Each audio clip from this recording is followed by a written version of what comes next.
నానాటికి పెరిగిపోతున్న విద్యుత్ బిల్లులతో సామాన్య మధ్యతరగతి ప్రజలపై మోయలేని భారం పడుతోంది.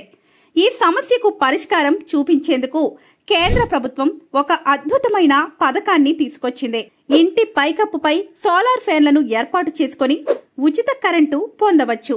జీవితాంతం ఉచిత విద్యుత్తు పొందడమే కాదు, మిగులు విద్యుత్తును విక్రయించి ఆదాయము పొందవచ్చు. అదే ప్రధానమంత్రి సూర్యఘర్ ముఫ్త్ బిజ్లీ యోజన పథకం. దేశ వ్యాప్తంగా 1 కోటి కుటుంబాలకు సోలార్ విద్యుత్తు ఏర్పాటుకు సబ్సిడీ ఇవ్వాలని కేంద్రం నిర్ణయించి ప్రవేశపెట్టిన మంచి పథకం ఇది.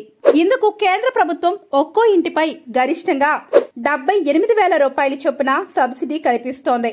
ఈ పథకంపై ఆంధ్రప్రదేశ్, తెలంగాణ రాష్ట్రాల నుంచి ఆశించిన స్పందన రాలేదని కేంద్రం పేర్కొంది. ఈ పథకం గురించి తెలుగు ప్రజల్లో సరైన అవగాహన లేకపోవడమే ఇందుకు ముఖ్య కారణంగా తెలిపింది.